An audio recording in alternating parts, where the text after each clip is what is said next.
Shalom Bapak Ibu yang dikasihi Tuhan, selamat bertemu kembali dalam ibadah online pagi hari ini. Mari kita akan sama-sama menyembah Tuhan, kita akan naikkan pujian kita. Ini ibadah yang perdana di krisis Corona ini, tapi tidak ada halangan buat kita untuk tetap menyembah dan memuliakan nama Tuhan.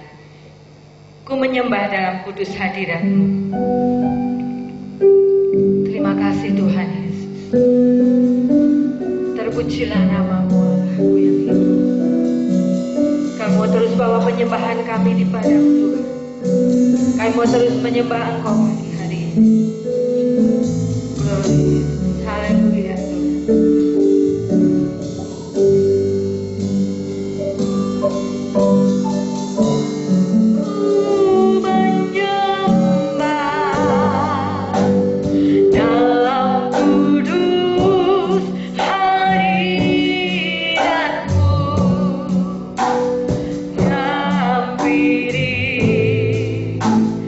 Tahta kasih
memiliki Allah seperti Engkau. Allah yang besar, Allah yang dahsyat, Allah yang tidak terbatas kuasanya. Dan pagi hari ini Tuhan, kalau kami mau menyembah memuliakan nama-Mu, kalau pagi hari ini Tuhan, kami boleh datang di hadirat-Mu, semuanya hanya karena kebenaran dan kekuatan Tuhan. Terima kasih Tuhan, kami mau terus menyembah Engkau, kami terus memasyurkan Engkau dan mengagungkan nama-Mu saja. Biarlah ibadah ini atas kendali Tuhan saja. Terpujilah nama-Mu Tuhan dari awal sampai akhirnya. Kiranya Tuhan saja yang mengambil alih ibadah kami. Kami bersyukur dan berdoa di dalam nama Tuhan Yesus Kristus. Haleluya. Amin. Puji Tuhan, shalom. Bapak-bapak, ibu-ibu yang dikasih Tuhan, yang ada di rumah masing-masing, para pelayan-pelayan, guru-guru sekolah minggu, aktivis semuanya. Puji Tuhan, pada pagi hari ini mari bersama-sama kita akan terima firman Tuhan yang tentunya ini asing bagi kita karena situasi, ya. Tentu saudara dan saya merasa rindu untuk bersekutu kembali. Tapi ini yang membuat saudara dan saya harus demikian. Kita akan terima, tetapi Bapak Ibu saya berharap bisa memaklumi dan bisa mari tetap bersekutu di dalam Tuhan. Tetap ada doa. Bahkan hari-hari ini biarlah Bapak Ibu akan memperbanyak di dalam doa, pujian, dan penyembahan masing-masing di rumah Bapak Ibu, ya. Firman Tuhan buat kita semua pagi hari ini dengan satu tema, yaitu menyembah Tuhan. Mari kita bersama-sama fokus pagi hari ini untuk kita meninggikan nama Yesus. Di dalam Wahyu, saya bacakan di dalam Wahyu 15. Saya baca ayat yang keempat. Siapakah yang tidak takut ya Tuhan, dan yang tidak memuliakan nama-Mu, sebab Engkau saja yang kudus, karena semua bangsa akan datang dan sujud menyembah Engkau, sebab telah nyata kebenaran segala penghakiman-Mu. Di sini ada perkataan semua bangsa akan datang dan sujud menyembah Engkau. Biarlah ini firman Tuhan ini akan termeterai di dalam hati kita semua, ya.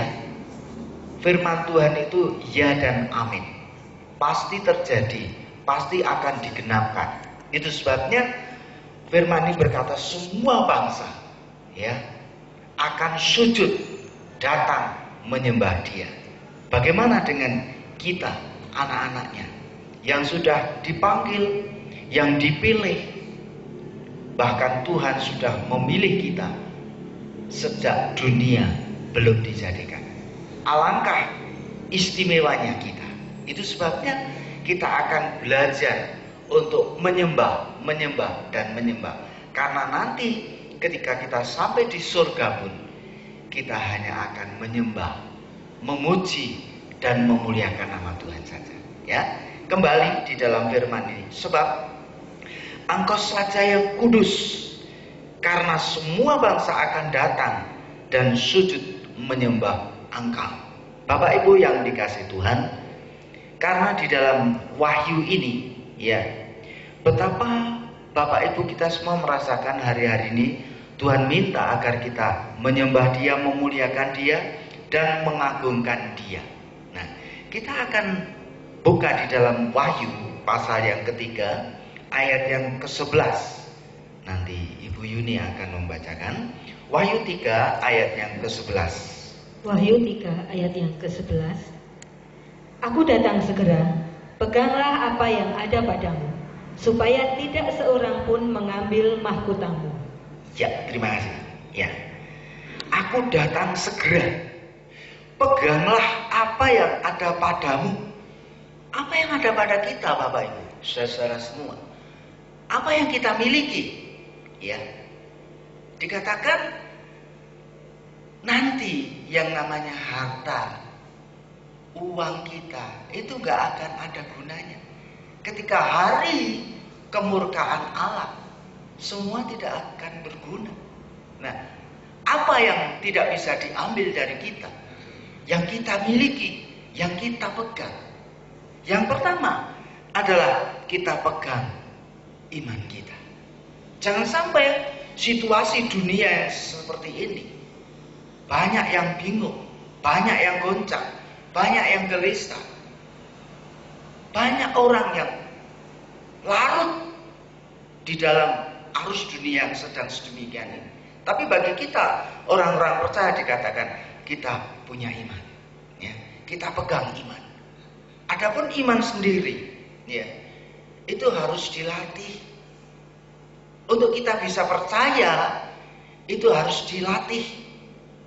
Ketika Lazarus sakit dan akhirnya mati, ya, bagaimana saudara-saudaranya ini, ya, ketika Lazarus sakit berharap-harap untuk Yesus datang, tapi nyatanya Yesus nggak datang-datang sampai akhirnya betul-betul Lazarus mati.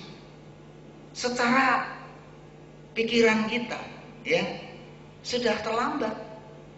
Yesus datang pun sudah nggak ada gunanya, kan? Tetapi itu yang Tuhan buat. Apa yang Tuhan lakukan?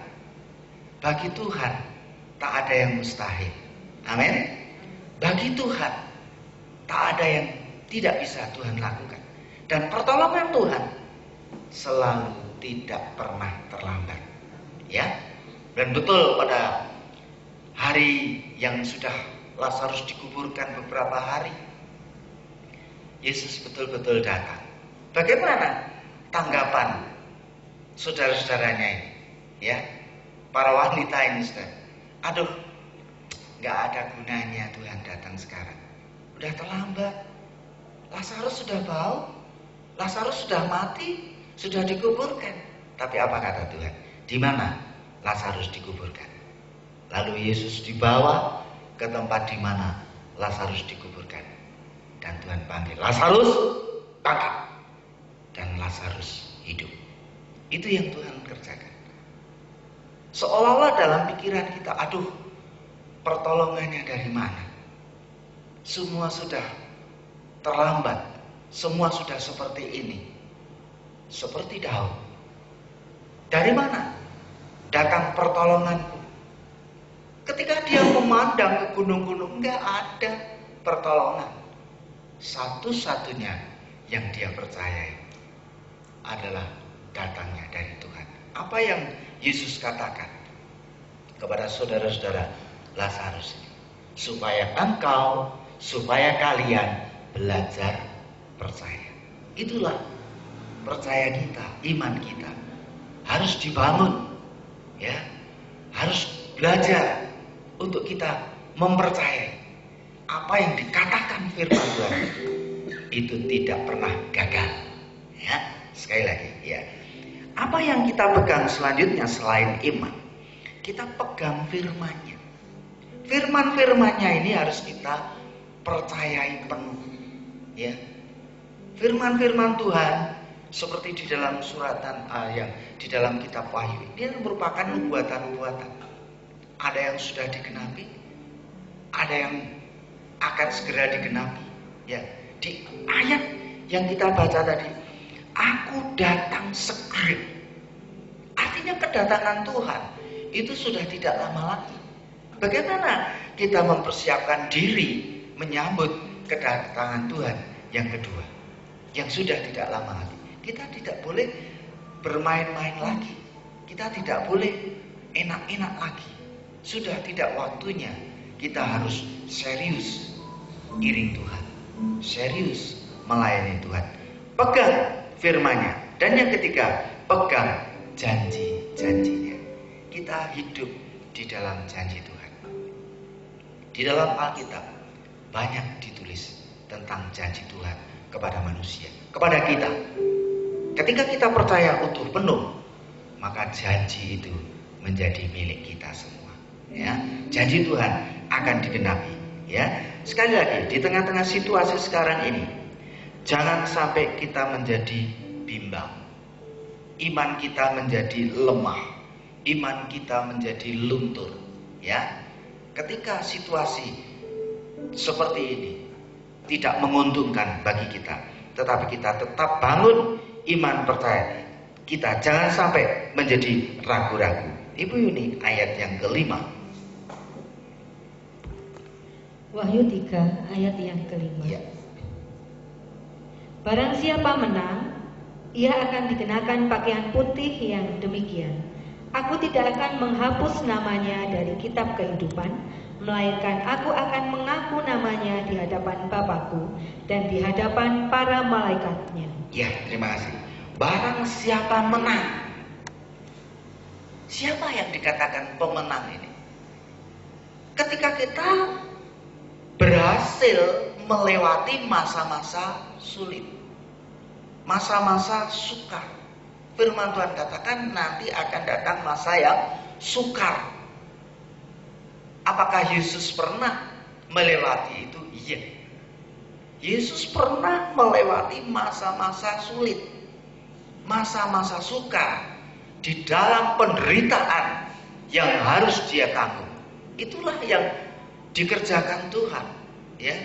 Ketika dia berhasil melewati itu, berhasil melewati salib, ya, dikatakan Bapak Ibu, barang siapa menang, ia akan dikenakan pakaian putih yang demikian. Aku tidak akan menghapus namanya dari kitab kehidupan. Yang menang namanya tertulis di dalam kitab kehidupan. Jangan sampai nama kita dihapus. Jangan sampai nama kita digantikan oleh nama orang lain. Ya, seperti Saul. Kita tahu kisahnya, ya. Akhirnya nama Saul diganti dengan nama lain, yaitu nama Daud. Ya, bagaimana ketika kita tidak menjaga ini? Kita akan kehilangan yang namanya kehidupan kekal itu. Ya, dikatakan aku tidak akan menghapus namanya dari kitab kehidupan, melainkan aku akan mengaku namanya di hadapan Bapakku dan di hadapan para malaikatnya. Kita akan diakui sebagai keluarga Allah. Kita akan diakui sebagai anak-anak Tuhan, menjadi bagian keluarga Allah yang besar. Mari, jadi jangan sampai hilang keselamatan kita, hilang nama kita, ya. Ayat yang ke-21. Wahyu pasal 3 ayat yang ke-21. Barang siapa menang, ia akan kududukkan bersama-sama dengan aku di atas tahtaku, sebagaimana aku pun telah menang dan duduk bersama-sama dengan Bapakku di atas tahtanya. Ya, terima kasih. Sekali lagi ditandaskan yang menang. Ya. Barang siapa menang, ia akan kududukkan bersama-sama dengan aku di atas tahtaku. Jadi kita mendapatkan posisi yang sangat luar biasa. Kita akan didudukkan bersama-sama dengan Tuhan di atas tahta Tuhan, selalu bersama dengan Tuhan. Alangkah indahnya, semua orang merindukan ini, ya. Baik orang yang belum percaya Tuhan di luar sana, semua merindukan yang namanya surga. Tapi sekali lagi, jalan menuju ke surga itu hanya satu, melalui Yesus Kristus Allah kita. Amin. Gak ada jalan lain. Ini kesempatan untuk saudara dan saya memberitakan kabar sukacita kepada mereka yang hari-hari ini gelisah, yang hari-hari ini hilang pengharapan. Bagi saudara dan saya tetap ada pengharapan, ya. Di tengah-tengah situasi sesulit apapun, kita tetap punya pengharapan, ya. Sekali lagi, barang siapa menang, ia akan kududukkan bersama-sama dengan aku di atas tahtaku, sebagaimana aku pun telah menang. Jadi Yesus adalah pemenang. Dia sudah menang. Dia sudah mengalahkan maut, kuasa maut, kerajaan maut. Sekarang kunci kehidupan itu ada di tangan Tuhan. Berbahagia saudara dan saya yang tinggal di dalam Tuhan, yang tetap taat dan setia di dalam Dia, karena Tuhan akan memberikan yang namanya kehidupan. Itu penting buat kita semua. Apa artinya kita memiliki semuanya di dunia, tapi kalau jiwanya binasa, percuma kan? Ya, kita akan bahagia di sini, kita pun akan lebih bahagia nanti bersama dengan Tuhan di surga. Ya, puji Tuhan. Nah, Bapak Ibu yang kasih Tuhan, menang itu pertama, menang atas dosa.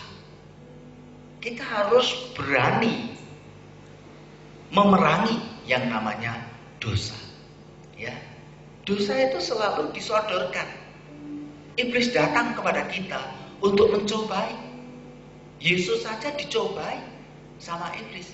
Nah, tapi kalau Tuhan tuh nggak mencobai, Tuhan memberikan ujian, seperti yang terjadi pada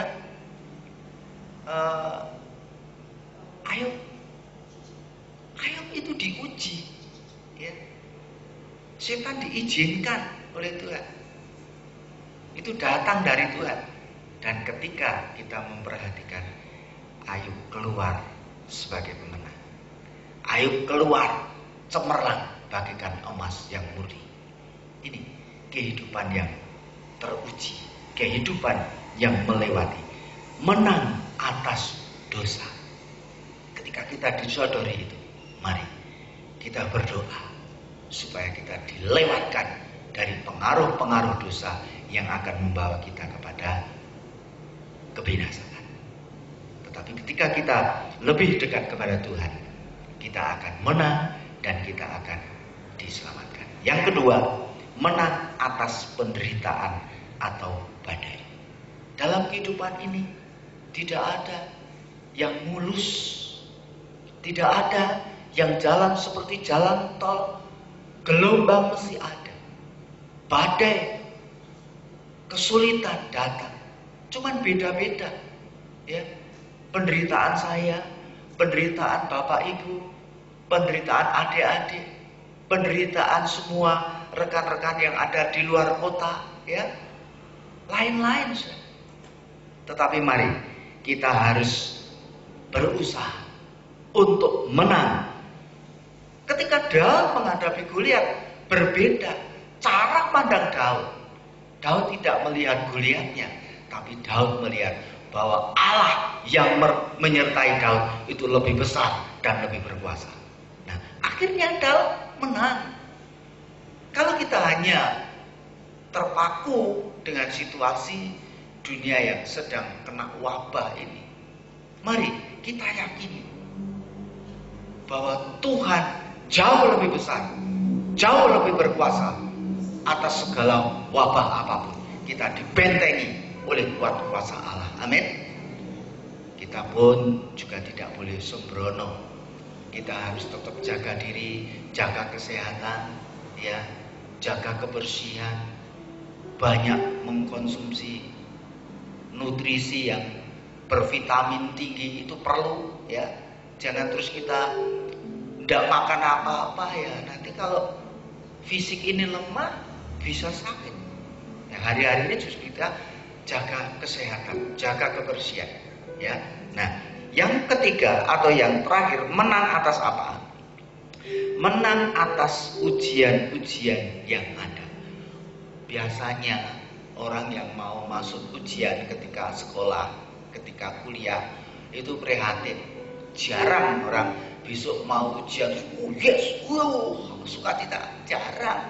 Mesti prihatin, belajar, puasa dan lain sebagainya untuk bisa mengerjakan ujian dengan baik. Nah, melewati ujian ini, Bapak Ibu kita semua akan dibawa naik level, ya, satu tingkat lebih tinggi, ya. Ketika kita berhasil melewati ujian demi ujian, maka tingkat kerohanian kita akan dibawa naik lebih tinggi lagi, ya. Sebagai ayat yang terakhir, ya, Wahyu 2 ayat yang ke-10C, ya. Wahyu 2 ayat 10C. Mari Ibu ini. Wahyu 2 ayat yang ke-10C.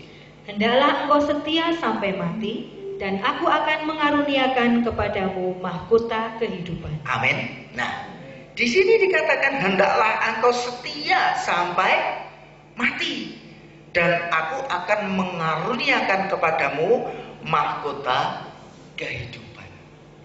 Beberapa tahun yang lalu ya, saya diberi hadiah oleh almarhum Bapak Gembala ya, Alkitab, dan di situ beliau tuliskan ayat ini, dan Alkitab yang Bapak Gembala berikan kepada saya sampai sekarang masih saya pakai, masih saya baca. Nah, ini saya ingat terus ayat ini, dikatakan hendaklah engkau setia sampai mati. Kesetiaan kita tidak boleh berhenti sampai saat ini, tahun ini, ya, bulan ini, hari ini, tapi sampai Tuhan panggil kita. Ketika kita setia sampai mati, janji Tuhan apa? Di sini dikatakan, dan aku akan mengaruniakan kepadamu apa? Mahkota kehidupan. Ya, di dalam Tuhan bukan kematian. Di dalam Tuhan adalah kehidupan, damai sejahtera, sukacita selama-lamanya. Amin. Ya, selamat pagi Bapak Ibu yang kekasih yang ada di rumah masing-masing. Mari kita renungkan firman Tuhan pagi hari ini, supaya firman Tuhan menjadikan kekuatan untuk kita semua. Kita menyembah Tuhan, kita memuliakan Dia, dan kita akan tetap tekun setia, supaya mahkota kehidupan itu menjadi bagian milik kita. Besar dan ajaiblah karyamu.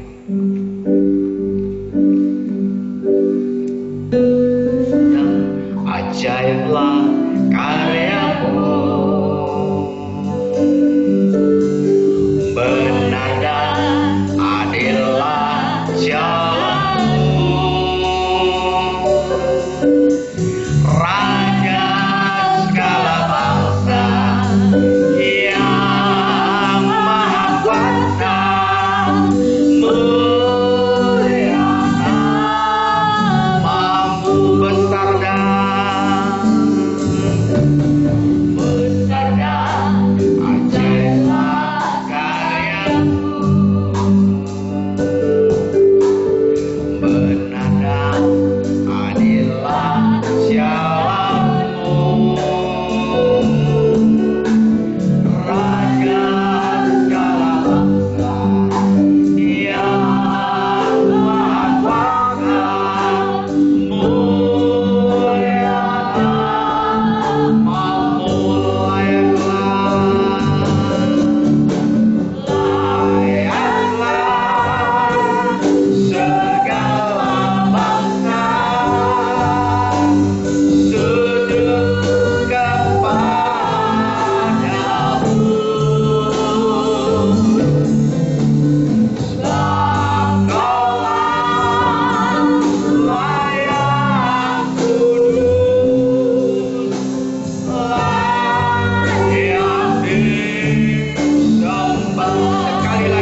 Saudara-saudaraku yang kekasih, mari bersama-sama kita tundukkan kepala, kita berdoa bersama-sama. Maha besar Bapa di sorga, terpuji-pujilah nama-Mu ya Tuhan. Sungguh kami bersyukur pagi hari ini Tuhan, kami boleh menyembah, memuji dan mengagungkan nama Tuhan. Bahkan kami boleh mendengar firman-Mu ya Tuhan, bahwa tidak lama lagi Tuhan Engkau akan datang. Biarlah kami boleh memegang iman percaya kami Tuhan. Kami boleh memegang pengharapan kami di dalam firman-Mu ya Tuhan. Biarlah kami boleh senantiasa berpaut kepada Engkau saja Tuhan. Kami memegang akan janji-janji-Mu itu Tuhan. Engkau akan menggenapi dalam setiap kehidupan kami ya Tuhan. Ajar kami setia sampai akhir kehidupan kami. Buat kami menjadi pemenang-pemenang ya Tuhan.